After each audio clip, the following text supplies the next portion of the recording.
আচ্ছা, আমি যদিও লাইভ ক্লাসটা লাইভে নিচ্ছি, প্লাস আমার এখানে আমি আমার পিসিতে এটা রেকর্ড দিয়ে দিয়েছি। ক্লাসটা রেকর্ড হতে থাকবে, যদিও যদি ডিসকানেক্ট হয় তো প্রবলেম নেই, ক্লাস রেকর্ড হয়ে থাকবে। আমি রেকর্ডিংসটা আপলোড করে দেবো ক্লাস শেষে, তো তখন হয়তো তোমরা টোটাল রেকর্ডিংসটা পেয়ে যাবা।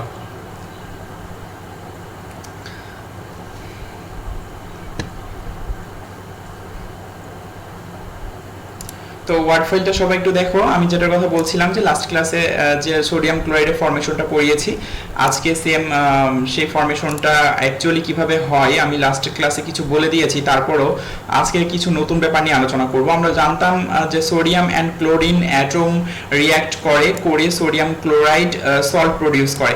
আমি বলেছিলাম যে সোডিয়ামের অ্যাটমিক কনফিগারেশন নিয়ে আমাদের কাজ করা লাগবে। সো সোডিয়ামের অ্যাটমিক নাম্বার লিখে তার অ্যাটমিক কনফিগারেশন লিখেছি, অ্যান্ড সোডিয়ামের আউটারমোস্ট অরবিটে ইলেকট্রন নাম্বারটা লিখেছিলাম। ক্লোরিনের অ্যাটমিক নাম্বার প্লাস ক্লোরিনের ইলেকট্রনিক কনফিগারেশন লিখেছিলাম, ক্লোরিনের আউটারমোস্ট অরবিটে ইলেকট্রন নাম্বার কত সেটাও লিখেছিলাম।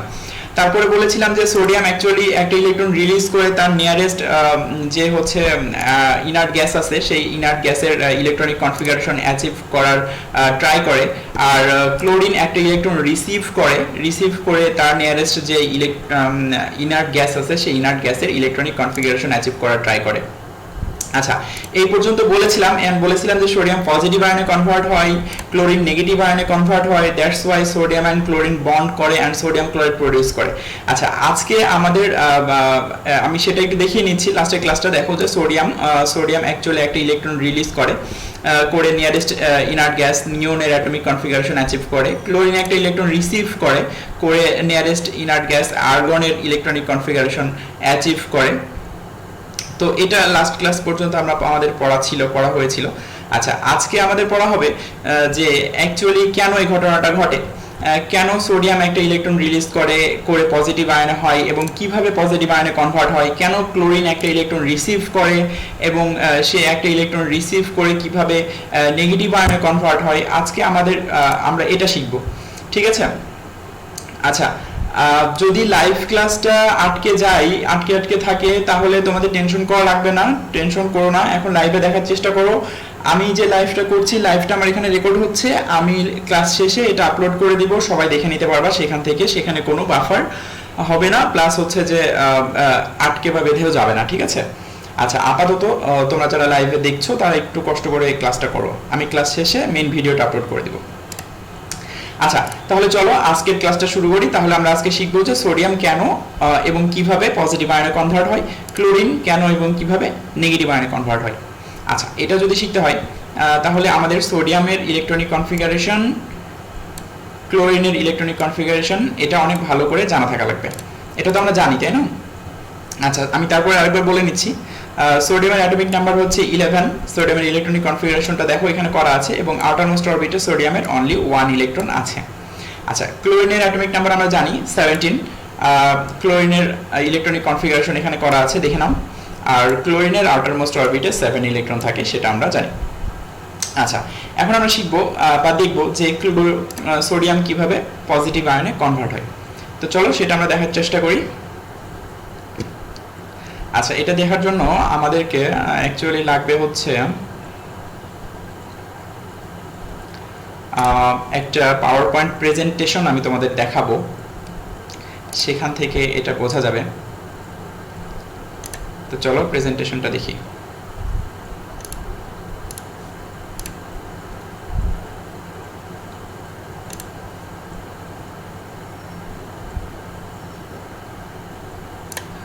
আচ্ছা,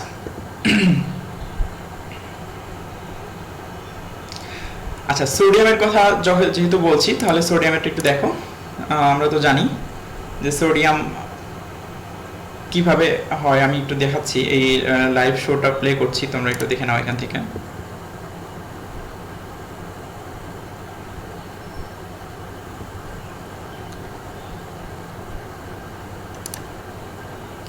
আচ্ছা, সোডিয়াম, আমাদের সামনে সোডিয়াম আছে। আমরা জানি সোডিয়ামের ইলেকট্রনিক কনফিগারেশন দেখো, সোডিয়ামের অ্যাটমিক কনফিগারেশন আমি এখানে ড্র করেছি।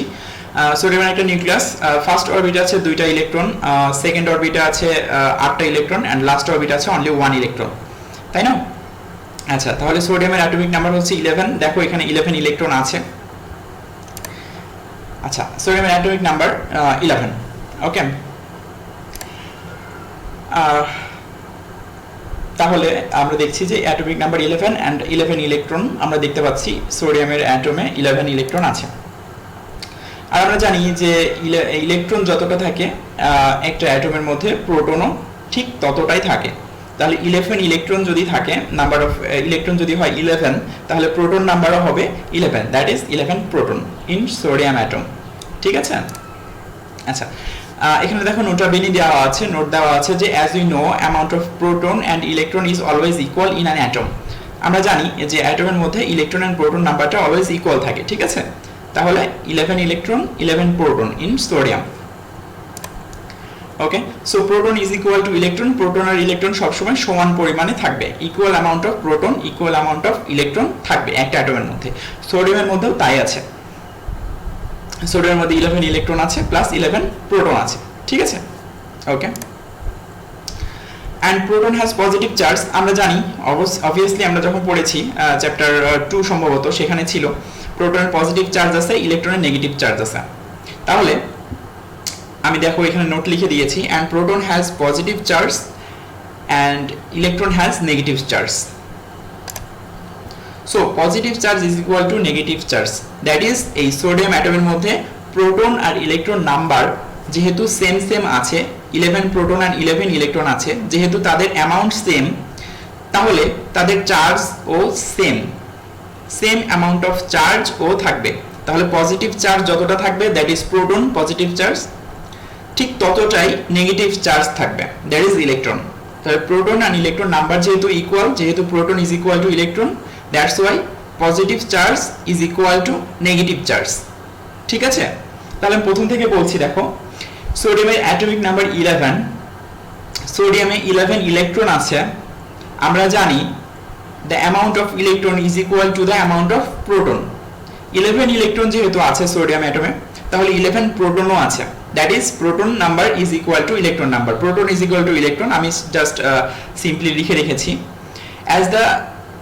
as proton has positive charge and electron has negative charge, যেহেতু প্রোটন এবার প্রোটনের পজিটিভ চার্জ এবং ইলেকট্রনের নেগেটিভ চার্জ আছে, আর প্রোটন আর ইলেকট্রনের number same number of proton same number of electron আছে, সেহেতু আমরা বলতেই পারি যে positive charge is equal to negative charge. এই সোডিয়ামের মধ্যে পজিটিভ এবং negative charge equal amount of positive আর and equal amount of negative charge আছে। ঠিক আছে? আচ্ছা, এইটা সোডিয়াম, সোডিয়াম থেকে দেখো একটা ইলেকট্রন বের হয়ে যাচ্ছে, একটা ইলেকট্রন নক অফ করতে হয়, তাই না? আমরা বারবার জানি যখন একটা বন্ড ফর্ম হয় তখন সোডিয়াম থেকে একটা ইলেকট্রন নক অফ হয়ে যায়, আউটার মোস্ট অরবিট থেকে একটা ইলেকট্রন বের হয়ে যায়। দেখো ভালো করে, ইলেকট্রন বিং নকড অফ। ঠিক আছে? সোডিয়ামের আউটার মোস্ট অরবিটে যে একটা ইলেকট্রন আছে সেটা বের হয়ে যাচ্ছে, সেটা রিলিজ হয়ে যাচ্ছে, তাই না? আচ্ছা, তাহলে সোডিয়ামের আউটার মোস্ট অরবিটের একটা ইলেকট্রনকে আমরা নক অফ করে দেই। সোডিয়াম একটা ইলেকট্রন রিলিজ করে ফেললো, আউটার মোস্ট অরবিটে দেখো ভ্যানিশ হয়ে গেছে, তাহলে electron being knocked of. Okay, and sodium atom becomes sodium positive ion. দেখো সোডিয়াম অ্যাটম দিয়ে লেখা আছে সোডিয়াম পজিটিভ আয়ন, এ কনভার্ট হয়ে যাচ্ছে অ্যান্ড নেগেটিভ ইলেকট্রন একটা ইলেকট্রন রিলিজ করছে। কেমন? তাহলে নাম্বার অফ ইলেকট্রন কমে গেল না? সোডিয়ামে 11 ইলেকট্রন ছিল, এখন হয়ে গেল 10 না ইলেকট্রন। সোডিয়ামে ছিল 11টা ইলেকট্রন, একটা ইলেকট্রন নক অফ হয়ে গেছে বা একটা ইলেকট্রন সোডিয়াম রিলিজ করে দিয়েছে, তাহলে সোডিয়ামের ইলেকট্রন নাম্বার কমে গেছে, এখন সোডিয়ামের ইলেকট্রন নাম্বার হচ্ছে 10। বাট ইলেকট্রন নাম্বার কমেছে, প্রোটন কি কমেছে? প্রোটন তো নক অফ করা যায় না, তাহলে প্রোটন নাম্বার কিন্তু 11 আছে আর ইলেকট্রন নাম্বার কমে 10 হয়ে গেছে। তাহলে proton number is greater than electron number. একটা ইলেকট্রন রিলিজ হয়ে যাওয়ার পর তাহলে প্রোটন নাম্বার 11 রয়ে গেছে, ইলেকট্রন নাম্বার 10 হয়ে গেছে, তাহলে প্রোটন নাম্বারটা বেড়ে গেছে না? প্রোটন আছে কয়টা? 11টা, আর ইলেকট্রন আছে কয়টা? 10টা, তাহলে proton is greater than electron. আচ্ছা, so positive charge is greater than negative charge. এতক্ষণ পর্যন্ত সোডিয়ামের মধ্যে পজিটিভ আর নেগেটিভ সমান সমান ছিল, ইলেকট্রন আর প্রোটনের অ্যামাউন্ট সেম ছিল, যেহেতু একটা ইলেকট্রন নক অফ হয়ে গেছে, সো ইলেকট্রনের অ্যামাউন্ট কমে গেছে, কিন্তু প্রোটন তো নক অফ করা যায় না, that's why proton same amount of প্রোটনই রয়ে গেছে, দ্যাট ইজ প্রোটন 11 ইলেকট্রন 10। তাহলে কি দাঁড়াচ্ছে, proton 11 is greater than electron 10, তাহলে proton is greater than electron, তাহলে positive charge is greater than negative charge. কখন এই ঘটনাটা ঘটছে, যখন তুমি একটা ইলেকট্রন নক অফ করে ফেলছো, একটা ইলেকট্রন সোডিয়াম থেকে নক অফ হয়ে যাচ্ছে, ঠিক তখনই এই ঘটনাটা ঘটে। এরপর কি হচ্ছে, as the number of proton increases, so now sodium becomes positively charged. যেহেতু প্রোটন নাম্বার বেড়ে যাচ্ছে, সো সোডিয়াম পজিটিভলি চার্জড হয়ে যায়। ঠিক আছে, ইলেকট্রন নাম্বার কমে গেছে, এতক্ষণ পর্যন্ত সোডিয়াম আর সোডিয়ামের মধ্যে ইলেকট্রন আর প্রোটন নাম্বার সেম থাকার কারণে সোডিয়াম ছিল নিউট্রাল, বাট এখন একটা ইলেকট্রন যেহেতু নক অফ হয়ে গেছে, ইলেকট্রন কমে গেছে, প্রোটনের অ্যামাউন্ট বেড়ে গেছে, সো প্রোটনের চার্জের অ্যামাউন্ট বেড়ে গেছে, সো অ্যাজ এ হোল সম্পূর্ণভাবে সোডিয়াম অ্যাটমকে যদি তুমি এখন কনসিডার করো, দেখবা যে সোডিয়ামে পজিটিভ চার্জ বেড়ে গেছে, পজিটিভ চার্জের যে আধিক্যটা সেটা বেড়ে গেছে, আর নেগেটিভ চার্জের আধিক্যটা কমে গেছে, তাহলে সম্পূর্ণরূপে অ্যাজ এ হোল সোডিয়াম এখন পজিটিভলি চার্জড। বুঝতে পেরেছো? তাহলে সোডিয়াম কেন একটা ইলেকট্রন রিলিজ করে পজিটিভ আয়নে কনভার্ট হয় সেটা আমরা আজকে শিখলাম। এই ঘটনাটার মাধ্যমে সোডিয়াম একটা ইলেকট্রন রিলিজ করে দেয়, যার ফলে ইলেকট্রন নাম্বার কমে যায়, প্রোটন নাম্বার বেড়ে যায়, আর প্রোটন যেহেতু পজিটিভলি চার্জড আর ইলেকট্রন যেহেতু নেগেটিভলি চার্জড আর প্রোটনের অ্যামাউন্ট যেহেতু বেড়ে গেছে, তাহলে সোডিয়াম একটা ইলেকট্রন রিলিজ করে প্রোটনের যে চার্জ, যে পজিটিভ চার্জ, সেই পজিটিভ চার্জে কনভার্ট হয়ে যায়। ঠিক আছে, তাহলে এটাই ছিল সিম্পল একটা পাওয়ার পয়েন্ট প্রেজেন্টেশন। ওকে, তাহলে আমরা দেখলাম যে কিভাবে সোডিয়াম পজিটিভ আয়নে কনভার্ট হচ্ছে। ওকে, আচ্ছা, সেম জিনিসটা আমরা দেখব যে কিভাবে ক্লোরিন নেগেটিভ আয়নে কনভার্ট হয়। ওকে, তাহলে আমরা সোডিয়ামটা শিখেছি, এবার ক্লোরিনেরটা দেখব। চলো, সোডিয়াম কমপ্লিট, আমাদের এবার ক্লোরিন দেখতে হবে যে ক্লোরিন কিভাবে নেগেটিভ আয়নে কনভার্ট হয়। ওকে, সো আমি আবার একটা প্রেজেন্টেশন তোমাদের দেখাচ্ছি, তোমরা দেখো।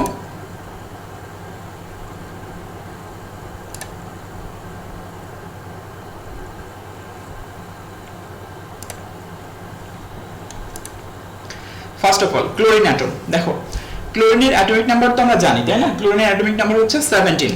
তাহলে দেখো এখানে 17 ইলেকট্রন আছে, অ্যাটমিক নাম্বার অনুযায়ী ইলেকট্রন সেম 17টা আছে। একটু দেখে নাও, chlorine has 17 electron. First orbit আছে 2 ইলেকট্রন, সেকেন্ড অরবিটে আছে 8 electron, and outermost orbit or last অরবিটে আছে 7 electron. That is in total chlorine has 17 electron. তাহলে ক্লোরিনের অ্যাটমিক নাম্বার 17। নাম্বার 2, 17 ইলেকট্রনস, অবশ্যই 17 ইলেকট্রনস আছে, এন্ড 17 প্রোটনস, প্রোটন আছে 17টা।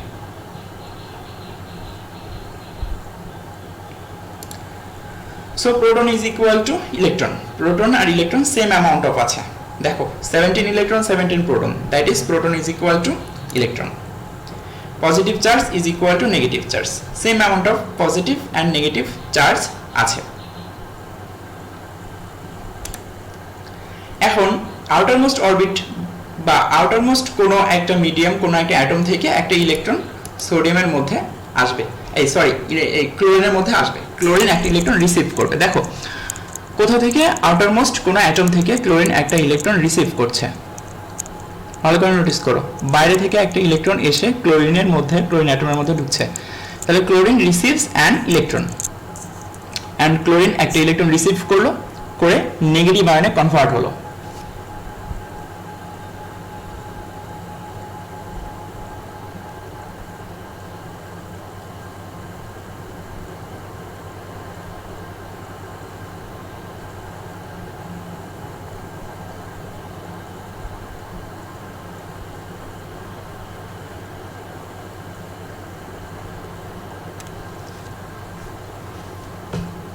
ক্লোরিন দেখো একটা ইলেকট্রন রিসিভ করছে করে নেগেটিভ আয়নে কনভার্ট হচ্ছে। আমরা এটা শিখবো যে অ্যাকচুয়ালি নেগেটিভ কিভাবে হয়। তাহলে কি হলো, নাম্বার অফ ইলেকট্রন বেড়ে গেল। এর আগে ক্লোরিনের নাম্বার অফ ইলেকট্রন ছিল 17, একটা ইলেকট্রন যেহেতু রিসিভ করেছে তাহলে নাম্বার অফ ইলেকট্রন বেড়ে হয়ে গেছে 18। Okay, number of electron is now 18। Okay, but number of proton তো বাড়েনি, নাম্বার অফ প্রোটন ইনক্রিজ করেনি, নাম্বার অফ প্রোটন 17ই আছে। কেননা একটা ইলেকট্রন রিসিভ করেছে, প্রোটন তো আর রিসিভ করা যায় না। সো প্রোটন আগে 17 ছিল, 17ই রয়ে গেছে, বাট ইলেকট্রন 17 ছিল, নতুন একটা ইলেকট্রন রিসিভ করার কারণে ইলেকট্রনের অ্যামাউন্ট হয়েছে 18। তাহলে এখানে দেখো ইলেকট্রন নাম্বারটা বেশি না প্রোটনের চেয়ে, electron number is greater than proton number, electron is greater than proton. Electron যেহেতু নেগেটিভ চার্জ আর প্রোটন পজিটিভ চার্জ, তাহলে negative charge is greater than positive charge. তাহলে কি দাঁড়াচ্ছে, অ্যাজ এ হোল সম্পূর্ণরূপে দাঁড়াচ্ছে ক্লোরিন নেগেটিভ চার্জ হয়ে যাচ্ছে। As the number of electron increases, so chlorine becomes negatively charged. তাহলে বুঝতে পারছো যে কেন এবং কিভাবে হলো। ক্লোরিনের ইলেকট্রন ইনক্রিজ করেছে, আর ইলেকট্রন যেহেতু নেগেটিভলি চার্জড, ইলেকট্রন নাম্বার বেড়ে গেছে, তাহলে সম্পূর্ণভাবে যদি ইন টোটাল ক্লোরিনকে এখন ভাবো, ক্লোরিনের ইলেকট্রন আগে যা ছিল প্রোটনও তাই ছিল, সেই ক্লোরিন অ্যাটমটা ছিল নিউট্রাল, বাট যেহেতু ইলেকট্রন রিসিভ করেছে, নতুন করে ক্লোরিনের মধ্যে একটা ইলেকট্রন চার্জ অ্যাড হয়েছে, বাট প্রোটন চার্জ অ্যাড হয়নি, প্রোটনের থেকে ইলেকট্রন বেড়ে গেছে, আর আমরা জানি যে ইলেকট্রনের চার্জ নেগেটিভ, সো ক্লোরিন এখন একটা ইলেকট্রন রিসিভ করে নেগেটিভ চার্জে কনভার্ট হয়ে গেল। ওকে, এই ছিল সেকেন্ড প্রেজেন্টেশন।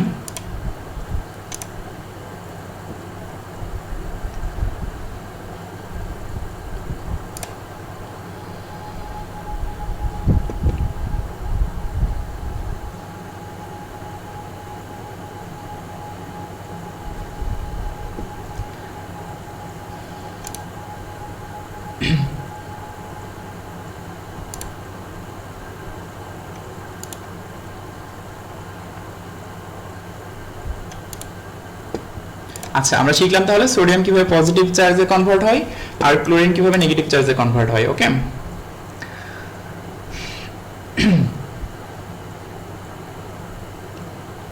আচ্ছা, এটা আমি আরো একটু বিস্তারিত দেখিয়ে দিচ্ছি যে সোডিয়াম একটা ইলেকট্রন রিসিভ করে নিয়ারেস্ট যে ইনার্ট গ্যাস আছে নিয়ন, এর ইলেকট্রনিক কনফিগারেশন কিভাবে অ্যাচিভ করে। ঠিক আছে, আমি একটা প্রেজেন্টেশন দিয়ে তোমাদেরকে দেখিয়ে দিচ্ছি।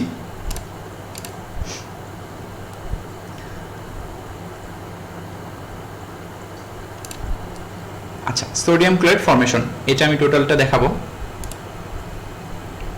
তাহলে সোডিয়াম ক্লোরাইড যদি ক্রিয়েট করতে চাই আমরা জানি যে সোডিয়াম অ্যাটম লাগবে আর ক্লোরিন অ্যাটম লাগবে, তাই না? আচ্ছা, sodium atom plus chlorine atom. সোডিয়ামের আউটারমোস্ট অরবিট থেকে দেখো একটা ইলেকট্রন চলে যাচ্ছে, দেখছো? আমি এটা অ্যানিমেশন করে রেখেছি, দেখো সোডিয়ামের আউটারমোস্ট অরবিট থেকে একটা ইলেকট্রন রিলিজ হচ্ছে, সেই ইলেকট্রনটা রিসিভ করছে ক্লোরিন। ভালো করে নোটিস করো, প্রথম থেকে দেখাচ্ছি। সোডিয়াম রিলিজ করছে 1 ইলেকট্রন, সেই ইলেকট্রনটা রিসিভ করছে ক্লোরিন অ্যাটম। তাহলে সোডিয়ামের আউটারমোস্ট অরবিট থেকে একটা ইলেকট্রন নক অফ হয়ে গেল। দেখো আউটারমোস্ট অরবিটটা ফাঁকা হয়ে গেছে, আউটারমোস্ট অরবিটে কোনো ইলেকট্রন নেই সোডিয়ামের।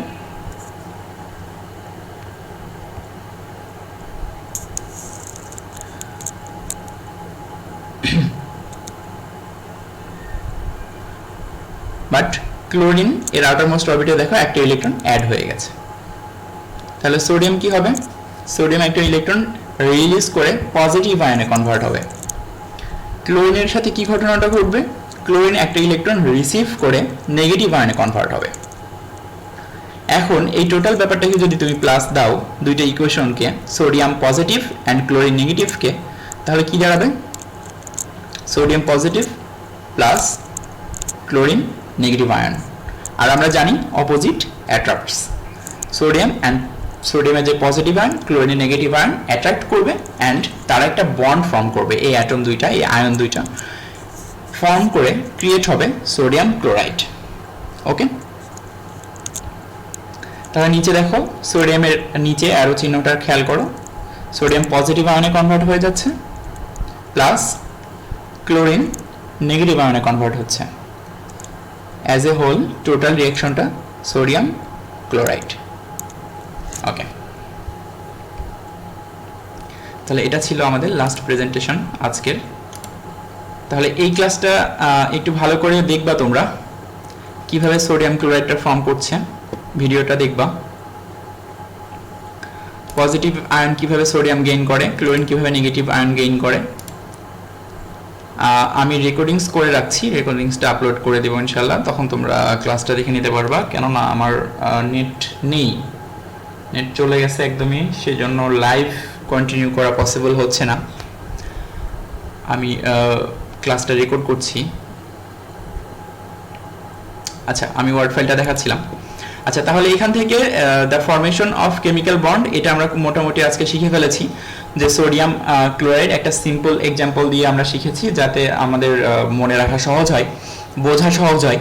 অ্যাকচুয়ালি আমরা এর পরে থেকে যতগুলো রিয়াকশন পড়ব, ম্যাক্সিমাম যেই রিয়াকশনগুলো সেইগুলো এই টাইপের রিয়াকশনই হবে। কিছু ডিফারেন্ট রিয়াকশন আছে, সেগুলো যখন পড়াবো তখন সেটা আলাদা আলাদাভাবে দেখিয়ে দিব। বাট কেমিক্যাল বন্ড অ্যাকচুয়ালি কীভাবে ফর্ম করে সেটা আমরা এখন ভালোভাবে বুঝে ফেলেছি, যে sodium atom and chlorine atom কীভাবে রিয়্যাক্ট করে, রিয়্যাক্ট করে কেমিক্যাল রিয়াকশনের মাধ্যমে কীভাবে সোডিয়াম ক্লোরাইড এই কেমিক্যাল সল্টটা ফর্ম করে। আমরা এটা আজকে শিখলাম। তাহলে এটা অনেক ইম্পর্টেন্ট, হ্যাঁ, এটা অনেক ইম্পর্টেন্ট, আমাদের লাগবে। ফার্দার যেই ক্লাসগুলো হবে সেখানে বারবার এই কথাগুলো আসবে, যে ইলেকট্রন কেন রিলিজ করে নিয়ারেস্ট ইনার্ট গ্যাসের ইলেকট্রনিক কনফিগারেশন অ্যাচিভ করার জন্য। আর নিয়ারেস্ট ইনার্ট গ্যাস কি সেটাও আমি দেখিয়েছি লাস্ট ক্লাসে। ক্লোরিন কেন ইলেকট্রন রিসিভ করে, nearest inert gas electronic configuration কীভাবে অ্যাচিভ করে। ঠিক আছে, এগুলো বারবার আসবে। আচ্ছা, তাহলে এই ছিল আমার বইয়ের যে টপিক্সের বাইরের কিছু আলোচনা, যেটা আমি আগে তোমাদের শিখিয়ে নিয়েছি। তো চলো এবার রেগুলার যে টপিক্স সেগুলো দেখি। আমার মনে হয় যে আমি টপিক 7 পর্যন্ত পড়িয়েছিলাম, কেমিক্যাল ফর্মুলা অফ কম্পাউন্ডস। এই ক্লাসটা যেদিন নিয়েছিলাম সেদিনকেই আমাকে নোহা কোশ্চেন করেছিল কেমিক্যাল বন্ড ফর্ম নিয়ে। অ্যাকচুয়ালি ইলেকট্রন রিলিজ করে কিভাবে ইনার্ট গ্যাসের কনফিগারেশন অ্যাচিভ করছে সেটাও বুঝতে পারছিল না। সেটার উপর ডিপেন্ড করে আমি ভেবে এই টোটাল ক্লাস 2টা নিলাম, লাস্ট ক্লাস 2টা, যে দুটো তোমাদের জন্য অনেক ইম্পর্টেন্ট। তোমরা ক্লাসগুলো বারবার দেখবা, ভালো করে দেখবা। আচ্ছা, টপিক 7 আমি এটা পড়িয়ে ফেলেছি, chemical formula of compounds. Actually compound কীভাবে ফর্ম করে কেমিক্যাল ফর্মুলা দিয়ে। এই সিম্পল রিয়াকশনটা আমি দেখিয়েছি যদিও আগে, তারপরে তোমাদেরকে আবার বলছি যে দেখো, সিম্পল একটা ওয়াটার কীভাবে ফর্ম হয়। আমরা জানি যে ওয়াটারের যে হচ্ছে স্ট্রাকচারাল ফর্মুলা সেটা এখানে ড্র করা আছে। আমরা ওয়াটারের ফর্মুলা জানি H2O, তাই না? Very simple. এই যে H2O দেখা যাচ্ছে যে দুইটা হাইড্রোজেন একটা অক্সিজেনের সাথে বন্ড ফর্ম করে। দেখো এখানে অক্সিজেন বড় করে ড্র করা আছে, অক্সিজেনের অ্যাটমিক নাম্বার 6 আমরা জানি, 8, অক্সিজেন অ্যাটমিক নাম্বার 8। দেখো এখানে একটা অক্সিজেন এর সাথে দুইটা হাইড্রোজেন, এই যে সিম্পল দুইটা ছোট ছোট হাইড্রোজেন, এরা এই একটা অক্সিজেনের সাথে বন্ড ফর্ম করে অ্যান্ড তৈরি করে হচ্ছে H2O। এই যে একটা অক্সিজেনের সাথে দুইটা হাইড্রোজেন অ্যাড হয়ে যাচ্ছে। তো এটা হচ্ছে কেমিক্যাল ফর্মুলা, কেমিক্যাল রিয়াকশন। এই রিয়াকশনটা কেন হয় সেটা তো আমি বলেছি, যে হাইড্রোজেন অ্যাকচুয়ালি তার নিয়ারেস্ট ইনার্ট গ্যাস হিলিয়ামের ইলেকট্রনিক কনফিগারেশন অ্যাচিভ করার ট্রাই করে, আর অক্সিজেন তার নিয়ারেস্ট ইনার্ট গ্যাস নিওনের ইলেকট্রনিক কনফিগারেশন অ্যাচিভ করার ট্রাই করে। এটা তোমরা দেখবা, হ্যাঁ, পিরিয়ডিক টেবিল থেকে বের করে দেখবা, তাহলে বুঝতে পারবা। আচ্ছা, এটাও আমার পড়ানো হয়ে গেছে, টপিক্স 8, যেটা হচ্ছে the system of writing chemical formula. আমি এটা খুব ভালোভাবেই তোমাদেরকে দেখিয়েছি লাস্ট ক্লাসের আগের ক্লাসে। আচ্ছা, আজকে আমাদের টপিক্স যেটা বইয়ের টপিক্স সেটা হচ্ছে টপিক নাম্বার 9, আমার লাইভ ক্লাস টপিক নাম্বার 9। সেটা হচ্ছে যে types of chemical formula. Actually chemical formula কয় টাইপসের আছে, কিভাবে লেখা হয় সেগুলো। আচ্ছা, তোমরা বই বের করো, আমি বইটা দেখাচ্ছি। বইটা বের করো, তাহলে দেখতে পাবা এগুলো পড়ানো হয়ে গেছে বইয়ের। এই তো পেজ নাম্বার হচ্ছে 89 পেজ, এর 5.5 আর্টিকেল। এটা হচ্ছে আজকে আমাদের টপিকস, আজকে আমরা এটা পড়ব। molecular formula and structural formula. Actually molecular formula and structural formula দুইটাই সেম, বাট একটু ডিফারেন্ট আছে। সেই ডিফারেন্টের ডেফিনেশনটাই এখানে লিখে দিয়েছি আমি, একটু দেখে নাও ওয়ার্ড ফাইলটা, আমি তোমাদের নোটটা দেখাচ্ছি। There are two types of chemical formula. They are first one is molecular or chemical formula. Molecular formula বলা হয়, কখনো কখনো এটাকে chemical formula নাম দেওয়া হয়ে থাকে। তো molecular formula ডেফিনেশনটা আমি লিখেছি, দেখো let we have actually এটা কিন্তু বইয়ের ডেফিনেশন না, আমি জাস্ট আমার মতো করে সাজিয়ে লিখেছি। Let we have a compound or molecule of element. This molecule is formed by atom or atoms. Obviously atoms হতে হবে। Now the formula by which it uses the symbol, এটা খুব important, it uses the symbol of the atoms. এই অ্যাটমগুলোর সিম্বলটা আমরা use করব। হ্যাঁ, কোনো formula যদি লিখতে সিম্বল অফ অ্যাটমস, যে অ্যাটমগুলো ইউজ হয়েছে সেই অ্যাটমগুলোর সিম্বল ইউজ করা হয়, and their number of atoms, এবং কতটা অ্যাটম অ্যাড হয়েছে সেই নাম্বারটা অ্যাড করা হয়, to express the element, then this formula is called molecular or chemical formula. আচ্ছা, আমি একটু সোজা করে বলি তোমাদের, সেটা হচ্ছে যে আমাদের কাছে যে এলিমেন্টগুলো থাকে, যেমন সাপোজ ওয়াটার, আমরা জানি ওয়াটারের ফর্মুলা যদি আমরা লিখতে চাই তাহলে আমরা কি লিখব, H2O। দেখো এখানে লেখা আছে ওয়াটার ফর্মুলা H2O, তাই না? আচ্ছা এটাই H2O যে লেখা হয়েছে, আমরা জানি যে ওয়াটার ফর্ম করে হাইড্রোজেন অ্যান্ড অক্সিজেন দিয়ে, আর হাইড্রোজেন থাকা লাগবে দুইটা, 2 হাইড্রোজেন অ্যান্ড অনলি 1 অক্সিজেন। তাহলে ওয়াটারকে যদি, ওয়াটার একটা এলিমেন্ট আমরা ধরে নিচ্ছি, সাপোজ আমরা ওয়াটার এলিমেন্টটা এক্সপ্রেস করব, তোমাদেরকে বোঝাবো, তোমাদেরকে ওয়াটার বোঝাতে হলে আমি লিখব H2O। তাহলে এটা আমি H2O কেন লিখেছি, কেননা ওয়াটার ফর্ম করতে আমার দুইটা হাইড্রোজেন লেগেছে, একটা অক্সিজেন লেগেছে। তাহলে আমরা হাইড্রোজেনের ইংরেজি সিম্বল H দিয়ে এক্সপ্রেস করছি হাইড্রোজেনকে, দেখো হাইড্রোজেন H, আর হাইড্রোজেন যেহেতু দুইটা লেগেছে সেহেতু হাইড্রোজেন নিচে আমি সাফিক্স দিয়ে লিখে দিচ্ছি 2 হাইড্রোজেন। আর হাইড্রোজেন আর কি লেগেছে, অক্সিজেন, আর অক্সিজেনের সিম্বল হচ্ছে O। তাহলে হাইড্রোজেন আর অক্সিজেনকে বোঝাতে H আর O ব্যবহার করা হচ্ছে, এখানে হাইড্রোজেন আর অক্সিজেনের সিম্বল ইউজ করা হচ্ছে, ঠিক আছে? আর আরেকটা জিনিস ইউজ করা হচ্ছে, সেটা হচ্ছে যে অ্যাটম নাম্বার, কয়টা অ্যাটম ইউজ করেছে, যেমন হাইড্রোজেন অ্যাটম ইউজ করেছি 2 অ্যাটম, এই যে এখানে সেজন্য H এর নিচে 2 লিখে দিয়েছি।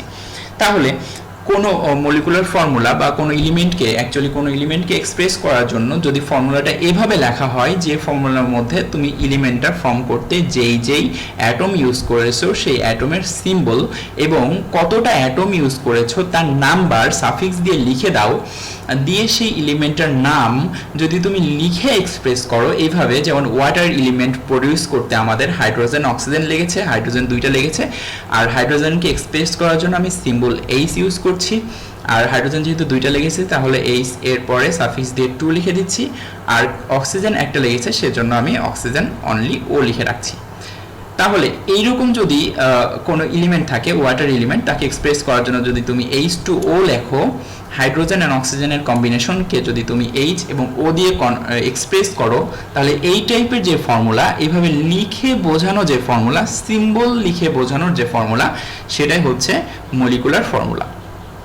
সিমিলারলি যদি হাইড্রোজেন তো খুব সিম্পল হয়ে যায়, যেমন সোডিয়াম ক্লোরাইড যদি বলি, তাহলে সোডিয়াম ক্লোরাইড একটা খাবার লবণ, সেটা এক্সপ্রেস করার জন্য আমরা সোডিয়ামকে Na আর ক্লোরিনের সিম্বল হচ্ছে Cl, তাহলে সোডিয়াম ক্লোরাইড NaCl আমরা লিখে দিই। তাহলে এই NaClটাই হচ্ছে সোডিয়াম ক্লোরাইডের মলিকুলার ফর্মুলা। এখানে দেখো আরেকটা ফর্মুলা আমি লিখে রেখেছি, মিথেনের মলিকুলার ফর্মুলা হচ্ছে CH4। মিথেন প্রডিউস করতে কার্বন অ্যান্ড হাইড্রোজেন এর দরকার পড়ে, carbon only 1 amount of carbon, 1 atom of carbon and 4 atom of hydrogen. তাহলে কার্বনকে এক্সপ্রেস করার জন্য কার্বনের সিম্বল C লিখেছি, C ইউজ করেছি, আর তার পাশে আছে হচ্ছে হাইড্রোজেন যেহেতু 4টা লেগেছে, সেটা হাইড্রোজেনকে এক্সপ্রেস করার জন্য আমরা H ইউজ করেছি, ঠিক আছে? তাহলে CH4 হচ্ছে মিথেনের মলিকুলার ফর্মুলা। কেমন? CH4 হচ্ছে মিথেনের মলিকুলার ফর্মুলা। ওকে, এরপর আছে দেখো প্রোপেন। এভাবে সবগুলো লিখে সিম্বল লিখে এক্সপ্রেস করা সব কিছুই হচ্ছে মলিকুলার ফর্মুলা।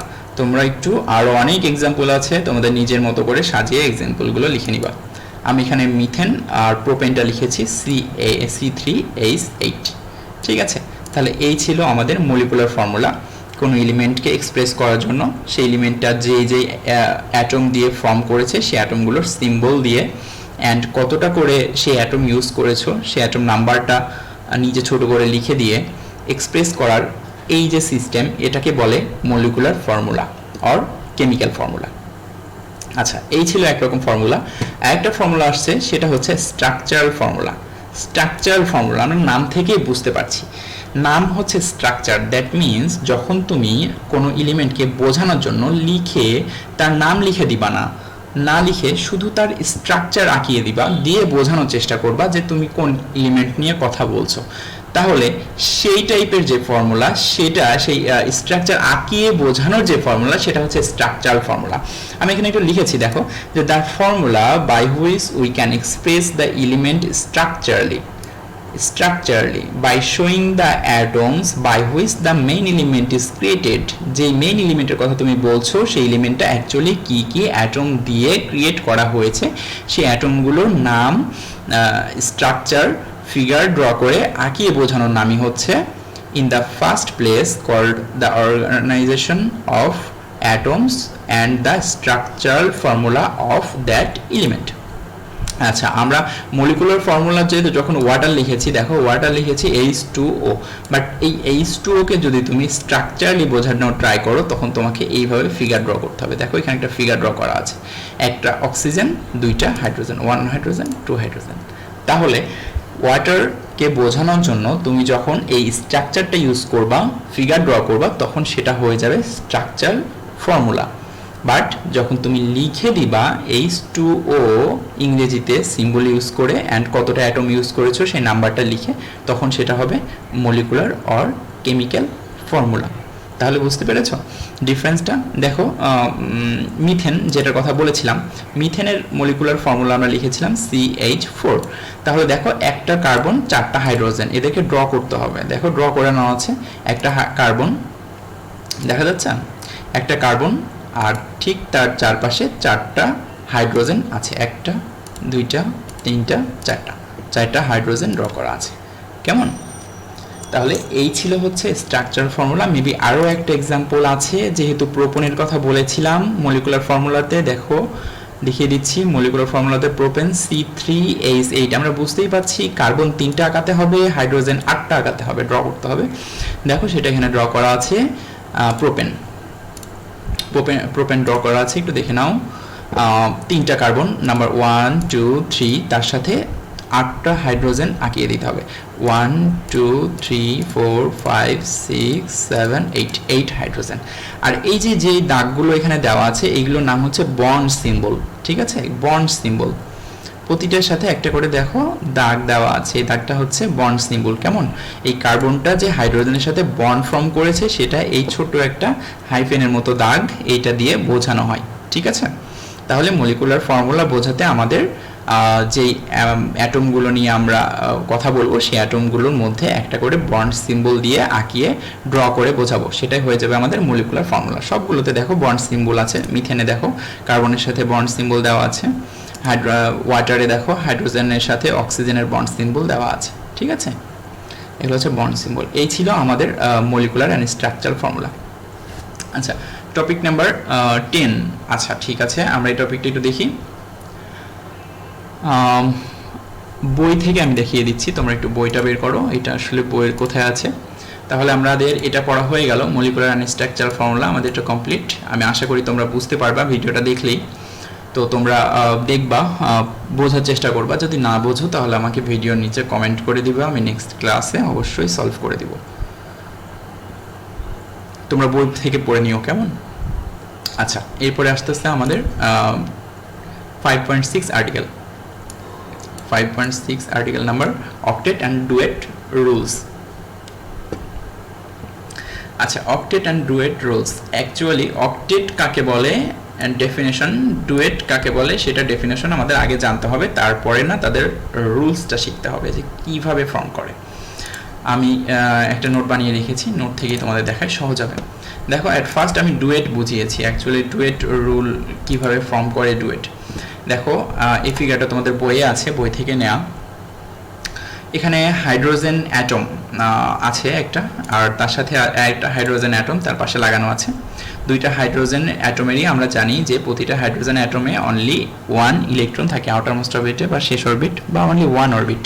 হাইড্রোজেনের তো একটাই অরবিট, সে অরবিটে অনলি 1 ইলেকট্রন থাকে। দেখো ড্র করা আছে হাইড্রোজেন, তার সাথে অনলি 1 ইলেকট্রন। এদিকে আরও একটা হাইড্রোজেন, তার সাথে অনলি 1 ইলেকট্রন।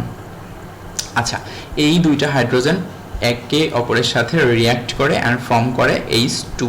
ঠিক এইভাবে দেখা যাচ্ছে H2 ফর্ম করেছে হাইড্রোজেন, হাইড্রোজেন অ্যাটম ফর্ম করেছে, হাইড্রোজেন মলিকুল ফর্ম করেছে। দুইটা হাইড্রোজেন অ্যাটম মিলে একটা হাইড্রোজেন মলিকুল ফর্ম করেছে।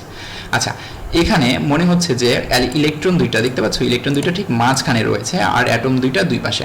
এটা কিন্তু একদম টোটালি একটা মলিকুল। এখন এর মধ্যে তুমি যখন একটা অ্যাটম হাইড্রোজেন অ্যাটম নিয়ে কথা বলবা, যেমন আমি যদি ফার্স্ট ওয়ানটা নিয়ে কথা বলি, এটা নিয়ে কথা বলি, তাহলে অবশ্যই আমাকে স্কিপ করে যেতে হবে সেকেন্ড ওয়ান, ধরে নিতে হবে যে সেকেন্ড ওয়ান নেই। ঠিক আছে, এই সেকেন্ডটা নেই। যখন আমি এই ফার্স্টটা নিয়ে কথা বলবো তখন ধরে নিব যে এটার এই হাইড্রোজেন অ্যাটমের সাথে দুইটা ইলেকট্রন লেগে আছে। আবার যখন এই সেকেন্ডটা নিয়ে আলোচনা করব, কথা বলবো, তখন এই ফার্স্ট ওয়ানকে স্কিপ করে যাব, তখন বলবো যে ঠিক এই একটা হাইড্রোজেনের সাথে দুইটা ইলেকট্রন লেগে আছে। কিভাবে? আমি এটাকে কেটে দেখিয়েছি, দেখো নিচের দিকে কেটে দেওয়া আছে। ওই ফিগারটাকে যদি কাটো তাহলে ঠিক এইভাবে একটা হাইড্রোজেন, এভাবে আর একটা হাইড্রোজেন অ্যাটমকে আলোচনা করতে হয়, ভেবে নিতে হয়, চিন্তা করতে হয়। তাহলে দেখো যদি এভাবে আলাদা আলাদাভাবে চিন্তা করো তাহলে প্রতিটা হাইড্রোজেনের সাথে দুইটা করে ইলেকট্রন আছে। এই প্রথম হাইড্রোজেনের অ্যাটমের সাথে দুইটা ইলেকট্রন ঠিক এভাবে, আর সেকেন্ডটা যখন আলোচনা করব তখন তার সাথে এইভাবে দুইটা ইলেকট্রন লেগে আছে। তাহলে এই যে শুধু হাইড্রোজেনের ক্ষেত্রে এটা হয়, এই যে যখন কোনো এলিমেন্ট কোনো অ্যাটম থেকে মলিকুল ফর্ম করার সময় মলিকুলের যেই মলিকুলটা ফর্ম করবে সেখানে যদি তার ইলেকট্রনিক কনফিগারেশনে আউটারমোস্ট অরবিটে দুইটা ইলেকট্রন থাকে, অনলি 2 ইলেকট্রন থাকে, ডুয়াল ইলেকট্রন থাকে, তাহলে ইলেকট্রন থাকে বা ইলেকট্রন অ্যাচিভ করে, তাহলে সেই অ্যাচিভ করার যে পদ্ধতি বা যে রুলস সেটাই হচ্ছে duet rules. That is hydrogen যখন কারোর সাথে বন্ড ফর্ম করে, শুধু হাইড্রোজেনের ক্ষেত্রে এটা অ্যাপ্লিকেবল। হাইড্রোজেন যখন কারোর সাথে কোনো বন্ড ফর্ম করে, যে কোনো অ্যাটমের সাথে, হাইড্রোজেনের সাথে বলে না, হাইড্রোজেন অক্সিজেনের সাথে হতে পারে, কার্বন ডাইঅক্সাইডের সাথে হতে পারে, সমস্যা নেই, যার সাথে হাইড্রোজেন বন্ড ফর্ম করে তার সাথে হাইড্রোজেন এই ডুয়েট রুল ফলো করে। দ্যাট ইজ হাইড্রোজেন কারোর সাথে বন্ড ফর্ম করবে, করে আউটারমোস্ট অরবিটে দুইটা ইলেকট্রন অ্যাচিভ করবে অ্যাট এনি কস্ট, দুইটা ইলেকট্রন অ্যাচিভ করবে, ডুয়াল ইলেকট্রন অ্যাচিভ করবে। সেজন্য এই রুলসটাকে বলা হয় ডুয়েট রুলস। কেমন? তাহলে হাইড্রোজেন যে রিঅ্যাক্ট করার যে ফর্মুলা, যে রিঅ্যাক্ট করে যে দুইটা ইলেকট্রন অ্যাচিভ করে তার আউটারমোস্ট অরবিটে, এর যে ফর্মুলা, সেই ফর্মুলাটার নাম হচ্ছে ডুয়েট রুল। কেমন? আচ্ছা, আমি এই ব্যাপারটা ক্লিয়ার করার জন্য হয়তো আমার কাছে একটা প্রেজেন্টেশন আছে, আমি তোমাদেরকে সেই প্রেজেন্টেশনটা দেখানো ট্রাই করব। আচ্ছা, আমার কাছে আছে, আমি দেখাচ্ছি প্রেজেন্টেশনটা, একটু দেখে নাও।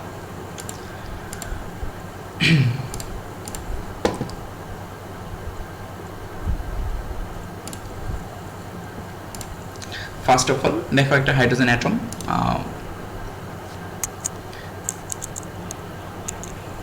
একটা হাইড্রোজেন অ্যাটম এখানে ড্র করা আছে।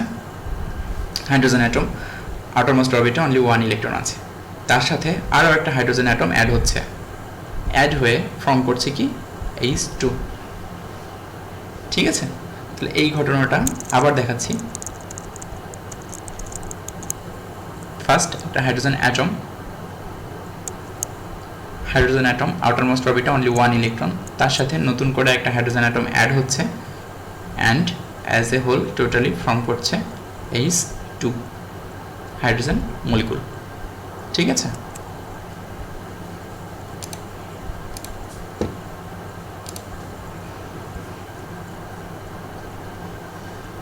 আচ্ছা, এই যে হাইড্রোজেনের ডুয়াল ইলেকট্রন এই কনফিগারেশন অ্যাচিভ করার ফর্মুলা, এটাই হচ্ছে ডুয়েট রুলস। ঠিক আছে,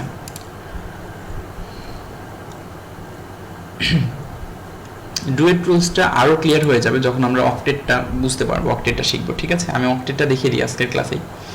আচ্ছা, টপিক নাম্বার 11 দেখো অক্টেট রুল। অ্যাকচুয়ালি অক্টেট মানে বোঝা যাচ্ছে যে ডুয়েল মিনস 2 দুইটা ইলেকট্রন, অক্টেট মিনস 8 8টা ইলেকট্রন। তাহলে ডুয়েলের ক্ষেত্রে যখন আমরা পড়েছি, ডুয়েল রুল যখন আমরা পড়েছি, তখন দেখেছি যে আউটারমোস্ট অরবিটে 2টা ইলেকট্রন অ্যাচিভ করতে হয়েছে। এখন যদি অক্টেটের কথা বলা হয়, তাহলে কোনো ইলেকট্রনিক কনফিগারেশন কোনো কেমিক্যাল রিয়াকশনে যে অ্যাটম যে মলিকুল ক্রিয়েট হবে, সেই মলিকুলের যে অ্যাটমগুলো থাকবে, অ্যাটমগুলোর আউটারমোস্ট অরবিটে অবশ্যই 8টা করে ইলেকট্রন থাকতে হবে। মেইন একটা অ্যাটমের আউটারমোস্ট অরবিটে 8টা ইলেকট্রন অ্যাচিভ করতে হবে। তাহলে দেখো এখানে ফার্স্ট অফ অল আমি একটা কার্বন অ্যাটম দেখিয়েছি। কার্বন অ্যাটম আমরা জানি যে কার্বনের অ্যাটমিক নাম্বার হচ্ছে 6। দেখো এখানে 6 ইলেকট্রন আছে, ফার্স্ট অরবিটে 2টা ইলেকট্রন, আউটারমোস্ট অরবিটে 6টা ইলেকট্রন আছে। তাহলে কার্বনের অ্যাটমিক কনফিগারেশন এখানে আঁকানো আছে। আর আমরা হাইড্রোজেনের অ্যাটমিক কনফিগারেশন তো জানি। হাইড্রোজেন দেখা যাচ্ছে, দেখো হাইড্রোজেন দেখাচ্ছি। হাইড্রোজেনের একটা ইলেকট্রন আউটারমোস্ট অরবিটে। এখন একটা হাইড্রোজেনের সাথে যদি একটা কার্বনের সাথে যদি 4টা হাইড্রোজেন লাগে, CH4 ক্রিয়েট হয়, সেটার নাম কি? মিথেন। চলো আমরা একটা মিথেনের ফিগার দেখি। এই যে এখানে মিথেনের ফিগার আছে, আমি একটু ছোট করে দিই তাহলে ক্লিয়ার দেখা যাবে। আচ্ছা, এই তো মিথেন। আচ্ছা, এখানে আছে হচ্ছে মিথেন, CH4। দেখো একটা কার্বন অ্যাটম, মাঝখানে যেটা আছে কার্বন অ্যাটম, তার সাথে 4টা হাইড্রোজেন এসে লেগে গেছে, চারদিকে 4টা করে হাইড্রোজেন লেগেছে। লেগে যে রিয়াকশন করেছে একটা কার্বনের সাথে 4টা হাইড্রোজেন যে রিয়াকশন করেছে, করে ফর্ম করেছে মিথেন। দেখো এখানে রিয়াকশনটা আমি লিখে রেখেছি, 1 carbon plus 4 hydrogen is equal two methane, CH4। তাহলে এটা হচ্ছে আমাদের কেমিক্যাল রিয়াকশন। এই রিয়াকশন দিয়েই মিথেন প্রডিউস হয়। তো আমি এই রিয়াকশনটা তোমাদেরকে আমি স্লাইড শো দিয়ে দেখাচ্ছি যে কিভাবে অ্যাকচুয়ালি মিথেনটা প্রডিউস হয়েছে। তোমরা একটু নোটিস করো, আমি দেখিয়ে দিচ্ছি। ফার্স্ট অফ অল আমাদের কাছে আছে কার্বন অ্যাটম। দেখো কার্বনে 6 ইলেকট্রন ক্রিয়েট হয়েছে, কার্বন অ্যাটম। আর হাইড্রোজেন অ্যাটম আমরা তো জানি আউটারমোস্ট অরবিটে only 1 electron, hydrogen atom.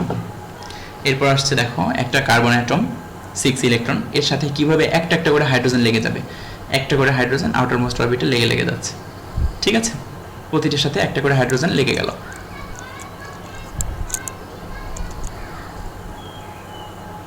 Carbon atom এর সাথে একটা করে হাইড্রোজেন আউটারমোস্ট অরবিটে অ্যাড হচ্ছে। দেখো আবারও দেখাচ্ছি, একটা করে হাইড্রোজেন আউটারমোস্ট অরবিটে অ্যাড হচ্ছে। হাইড্রোজেন একটা, নেক্সট আর একটা হাইড্রোজেন এসে অ্যাড হলো, আরও একটা হাইড্রোজেন, আরও একটা হাইড্রোজেন। প্রতিটা যে একটা করে অক্সিজেন আউটারমোস্ট অরবিটে ফ্রি ছিল, সেই অক্সিজেনের ইলেকট্রন ফ্রি ছিল, প্রতিটা ইলেকট্রনের সাথে একটা করে লেগে যাবে। দেখতে পাচ্ছ? প্রতিটা ইলেকট্রন, 4টা ইলেকট্রন ফ্রি আছে, 4টার সাথে 4টা হাইড্রোজেন অ্যাটাচ হয়ে যাচ্ছে অ্যান্ড প্রডিউস করছে CH4। ক্লিয়ার? আমি এটা আবারও দেখাচ্ছি। এই হচ্ছে যে কার্বন অ্যাটম, যার আউটারমোস্ট অরবিটে দেখো 4টা ইলেকট্রন আছে, ঠিক আছে? 4টা ইলেকট্রন ফ্রি আছে, প্রতিটা ইলেকট্রনের সাথে একটা করে হাইড্রোজেন অ্যাটম অ্যাটাচ হচ্ছে। আর হাইড্রোজেনের একটা করে ইলেকট্রন আছে, একটা করে হাইড্রোজেন অ্যাটাচ হবে, একটা, দুইটা, তিনটা, চারটা। 4টা হাইড্রোজেন অ্যাটাচ হয়েছে। তাহলে আগে ছিল 4টা ইলেকট্রন কার্বনের আউটারমোস্ট অরবিটে, নতুন করে আরও 4টা ইলেকট্রন অ্যাটাচ হয়। এই কার্বনের আউটারমোস্ট অরবিটে ইলেকট্রন হয়ে গেল 8টা, ঠিক আছে? আমি এটা তোমাদের আর একটু ক্লিয়ার করে দেখাই।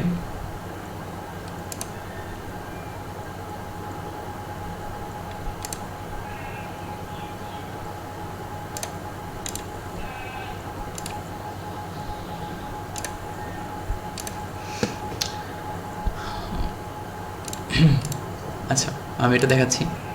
দেখো carbon atom first of all আছে, কার্বন অ্যাটমের আউটারমোস্ট অরবিটে দেখো 4টা করে ইলেকট্রন আছে, 1 2 3 4, 4টা ইলেকট্রন আছে।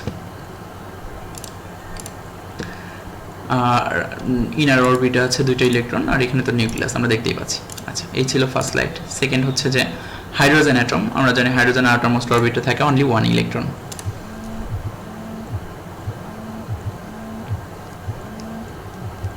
অনলি 1 ইলেকট্রন থাকে।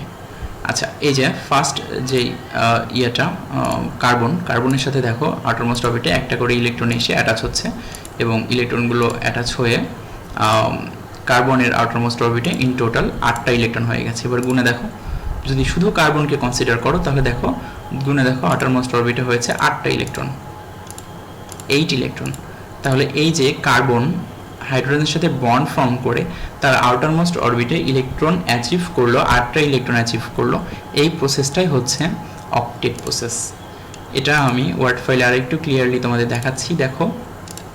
তাহলে আমরা তো জানি এই যে কার্বন অ্যাটম এর সাথে হাইড্রোজেন 4টা এসে অ্যাটাচ হচ্ছে, দেখো এই যে এখানে ফিগারে দেখা যাচ্ছে, দেখো কার্বনের সাথে 4টা হাইড্রোজেন এসে অ্যাড হয়েছে অ্যান্ড যে বন্ড ফর্ম করেছে সেখান থেকে আমরা দেখতে পাচ্ছি যে কার্বনের আউটারমোস্ট অরবিটে 4টা হাইড্রোজেন অ্যাটাচ হয়েছে এবং কার্বনের ইন টোটাল 8টা ইলেকট্রন হয়ে গেছে আউটারমোস্ট অরবিটে। আমি এটাকে যদি এই হাইড্রোজেনগুলোকে বাদ দিয়ে তোমাদেরকে দেখাই, শুধু কার্বনকে, এই যে দেখো এভাবে দেখাবে, তখন হাইড্রোজেনগুলো দেখো আমি কেটে ফেলে দিয়েছি শুধু কার্বনকে দেখানোর জন্য।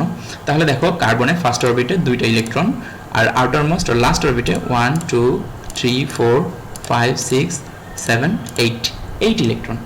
ঠিক আছে, তাহলে এই যে কার্বন অ্যাটমটা ছিল আউটারমোস্ট অরবিটে only 4 electron, in total 6 electron, outermost অরবিটে অনলি 4 ইলেকট্রন। এই 4 ইলেকট্রনের কোনো একটা কেমিক্যাল রিঅ্যাকশনের মধ্যে দিয়ে যাওয়ার সময় বা কোনো একটা অ্যাটমের সাথে অ্যাড হয়ে এই আউটারমোস্ট অরবিটে 4 থেকে 8টা ইলেকট্রন, 8 ইলেকট্রন অ্যাচিভ করার যে প্রসেস বা রুলস বা ফর্মুলা, সেটাই হচ্ছে অক্টেট রুলস।